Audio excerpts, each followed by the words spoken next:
Nagbabalik po ang Justice on Air at kasama pa rin po natin si Attorney Heidi Venecia Barroso. Siya po ang Director ng Office for Competition. Attorney Barroso, tanong ko po, no, aside from the sector regulators na sinabi niyo po kanina bago tayo mag-break, no, sino pa po ba yung mga bumubuo ng Office for Competition? Okay. Meron po bang mga top-level management dyan na parang sila yung gumagawa ng mga polisiya na ini-implement naman ng mga sector regulators?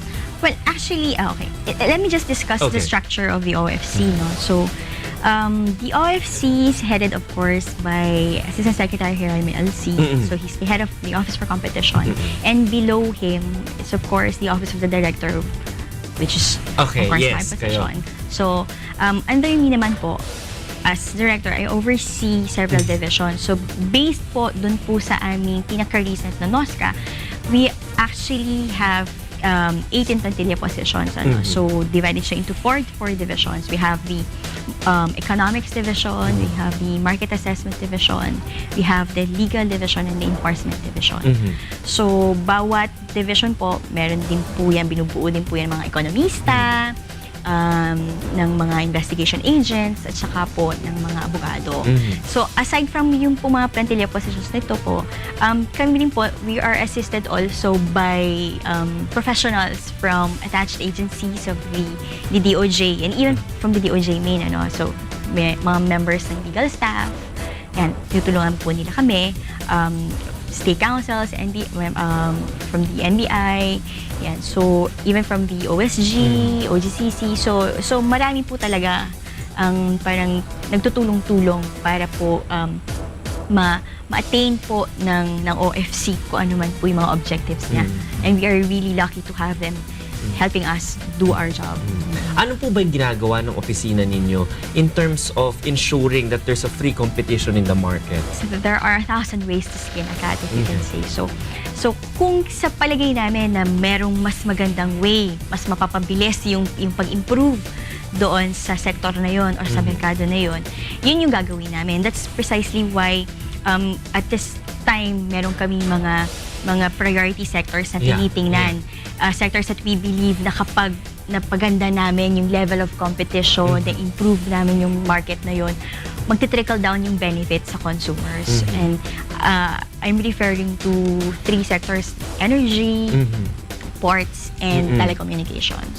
So yun yung priority sectors namin at the moment. And we're lucky din naman that we are also being assisted by other government agencies, of course, like DPA, ERC, DTI, yan. So we're quite pleased with the coordination that we have with them. Attorney Barroso, ano ba yung mga specific acts of competition na tinitingnan ninyo na nasa batas na gusto nyo i-implement, na ito yung mga titingnan yung mga akto no, na against competition? Meron tayong competition laws. Okay.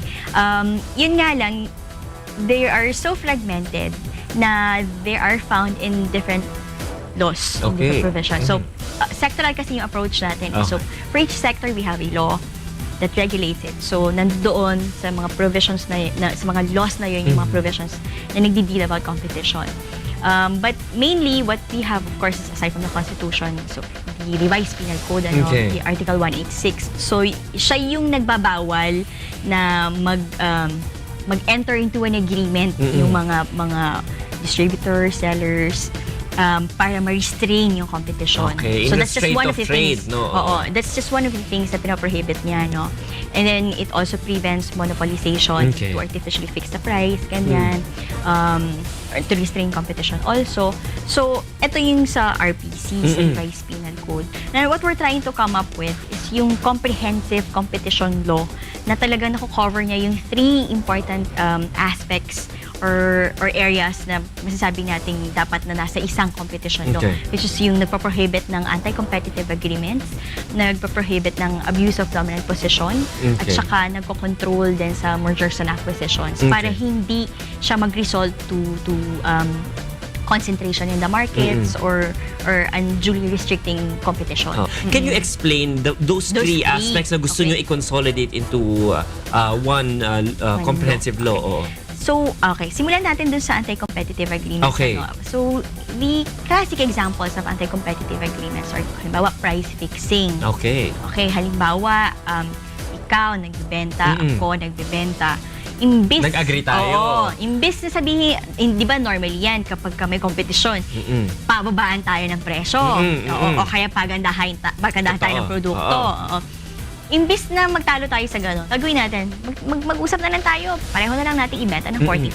Mm-mm. Para assure tayo na ito yung markup natin. Oh, Ito yung madaya profit na yun, natin. oh. Madaya yun. Sino yung nahihirapan? Or sino yung Consumers, of course, diba? the consumers. Another example is yung bid rigging na sinasabi. Okay. Ito yung kapag ka nasa public auctions. Mm-mm. Hindi ba dapat yan, yung they tender their bids? Correct, Oh. oo. Tapos kung sino yung Pinakamababa, yun yung mananalo. Yung mananalo.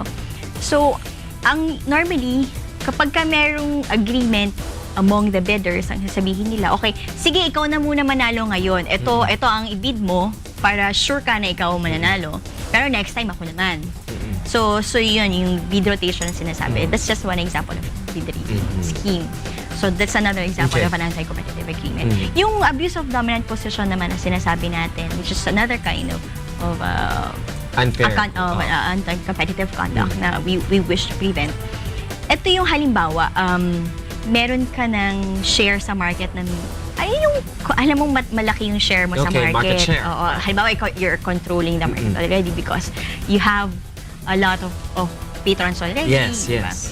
So kapag ka halimbawa merong threat na Competitor na pumasok. competitor na pumasok, gagawin mo, mag-engage ka into predatory behavior para hindi siya makapasok.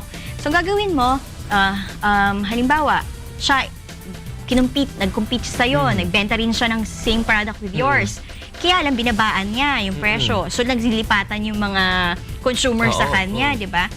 Ang gagawin mo, halimbawa, ikaw yung dominant na player and you want to kill the competitor, ibababa mo ng sobra yung presyo mo kahit na malugi ka na during that time para lang ma-drive out mo yung competitor na yon. Siyempre, dahil sobrang baba na ng presyo mo, hindi na makasabay sa'yo si competitor, Oo. alis na siya. Ay, ayoko na, hindi na ako Deadfall na siya sa market. hindi na ako makikipag-compete sa'yo, hindi ko na kaya. So, aalis na siya ngayon, ang mananatili yung dominant.